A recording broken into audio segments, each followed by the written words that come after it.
Hey there, collectors. It is Steven here with another Pokemon review for you, and this is going to be one of Tomy's final action figures in their Pokemon line. It is going to be the legendary Guardian, Tapu Koko.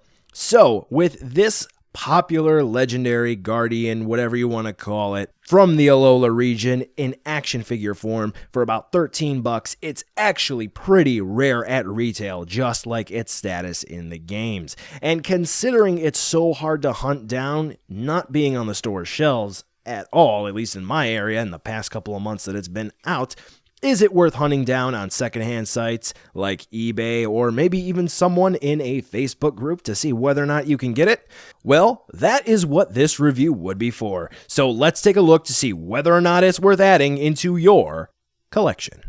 So for about $13, Tapu Koko here actually has a lot of intricate detailing with multiple colors on the face, including on the eyes, and on the shell for what would be, well, let's go ahead and call it the totem form, when it turns into that little bird-like thing. And I really do have to say that aside from a couple of areas where I do have to ask why Tomy didn't step up the quality control, I think they did a really solid job for the price. Now, what areas are you asking? Well, it's actually kind of flip-flop. You see, for some of the smaller details, which we're going to take a look at in a second, don't worry, kids, they did great. The eyes are fantastic, but on the shell, as you're going to see, colors are actually kind of mismatched if you take a really close look at it. So, now it's time to take a closer look. When we actually take a look at the top fin of Tapu Koko here, the detailing is pretty nice, except for one spot where it looks like it was a kind of difficult pull out of the mold for me, but that could vary from figure to figure. I'm not necessarily going to hold it against this particular one, but the yellow and the orange used, it's relatively clean and there aren't any issues there. For the eyes on Tapu Koko, we do have a nice blue as the base. That would be for the eyes. And then we do have the orange stripe on both sides. And then we have that white dot down at the bottom. Overall, it is really clean considering the size and the price point. We do also have the yellow marks and the white lines on the face, which, relatively speaking, are clean. And there are no problems there. Little pastelish, they do look a little chalky. No real issue though. If that's something that you're going to be really concerned about, then you probably should step out of the action figure game. Moving down a little bit more, we do have the white markings on the chest, really clean bands around the shoulders. Then we do have the orange waist and the, well, leg area of Tapu Koko, which is just going to be a solid orange plastic, and it looks just fine. The black arms as well, no issues there. Now when we get to the shell of Tapu Koko, first and foremost, the yellow, well, wings are actually a different color than the shell. Yeah, that's kind of weird. Can't be made out of maybe the same plastic? I don't know. I know it definitely had to be super glued in, or at least some kind of glue, because you can actually see the glue marks on it. But, yeah, I don't quite know what the issue was there. But where the paint actually differs is on mine. His right side is actually a little darker and more complete in lining for the paint than the left side, which is actually a little brighter, and it doesn't look like it completely dried all the way through. Kind of looks like they ran out of paint for the left-hand side, especially when you close up the shell, which I'll show you how to do in a little bit, and you have it side by side, which, by the way, it doesn't even line up completely. I know some might say that that's nitpicking, but when you actually compare what they were able to do with some other parts of Tapu Koko compared to this, it's kind of like, why were you able to compute nuclear physics and you can't do basic math? Does that make any sense? Yeah. So the big stuff, they kind of dropped the ball on, but the minor stuff, they really knocked out of the park. But all in all, I really do think that Tapu Koko looks nice. For articulation, Tomy did pretty much the best job that they could, and we got plenty of points of articulation. Unfortunately, because of the design, some points, well, they don't really do too much. But hey, we got what we could. So what are we working with here? Well, first and foremost, the head plugs into the neck on a ball joint, so this way we do get some good movement there. See, we can twist and turn, move up and down. Unfortunately, because of the feather here, we can't really get them to look too far up. So that's about max, which, you know, even is still good.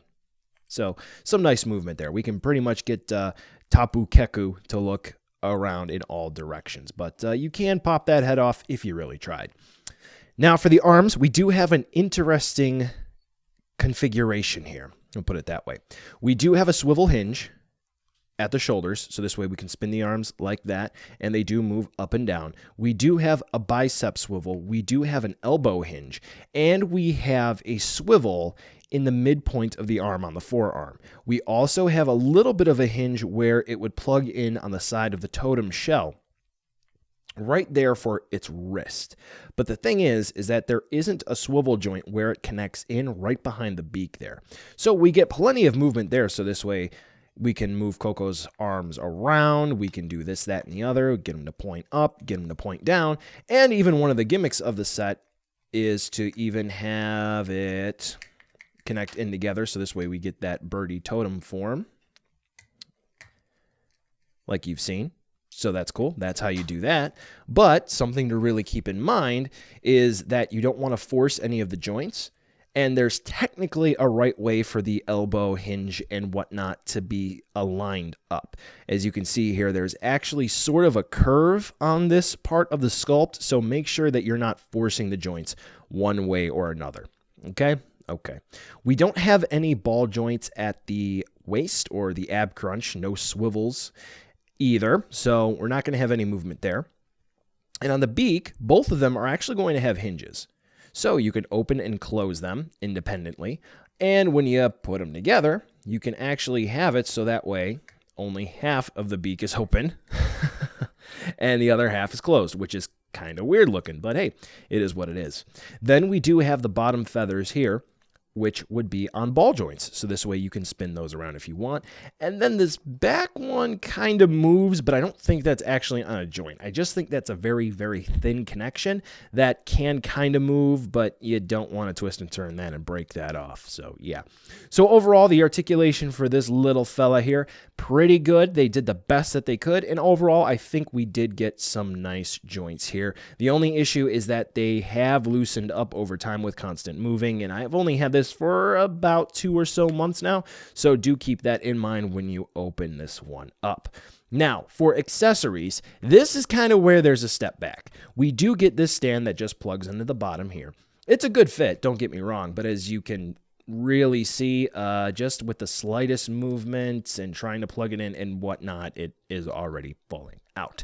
So it gets the job done pretty much for, the $13 at retail. So not a big deal there. If you're an import collector, I definitely recommend a Tamashii Stage Act 4 support arm. That will work for this one. Now, another accessory that we get with this one would be the TOPPU's Z Crystal. So this way, if you wanted to perform one of the Z moves, you can absolutely do that. It's pretty straightforward. It's yellow. It does have the strip on the bottom of it. So if you did want to put it into the Z ring that Tomy put out, you can definitely do that. But unfortunately, aside from that, there are no effect parts, which at the price point is totally understandable. But considering that, you really can't display this fella using any sort of attacks. So if you did want to do that, you're going to need a couple of extra effect parts. And if you need help finding some of those, like the ones you're seeing on screen right now, there is a card that's going to pop up in the top right-hand corner of your screen, and you can click on that, and I can help you find some of those effect parts you need to maximize your Pokemon display. And finally, here is a size comparison with some other figures you just might have. Overall, as you can see, for sizing, I think Tomy did a really solid job here. So, for scale purposes, whether it's with a trainer or another Pokemon battle, I think Tapu Koko is going to blend in just fine. So, buy now, skip, or wait for that deal. I really do think that Tapu Koko is close to a home run if you're looking for 4-inch or 6-inch scale Pokemon action figures. Not necessarily super over-the-top amazing, but for $13 we do get the support stand and we do get the Z Crystal if you are looking to collect the Z Crystals as well.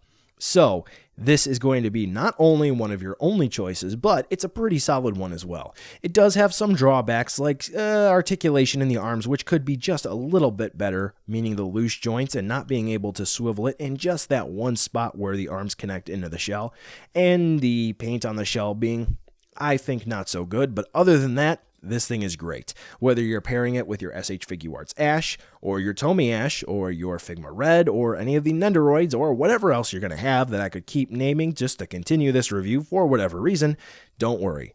This is a very solid purchase. Well, folks, that's the end of this review. Thanks for watching, and be sure to follow me on social media to catch more behind-the-scenes shenanigans and updates. The end card should be popping up now with more hand-selected STR goodness for you to watch, so check out some of those videos. Be sure to check the description too to see where you can buy this figure or others like it, and some cool links like the credits for this video and other ways you can help out the channel. Thanks again for watching, and I'll catch ya in the next video.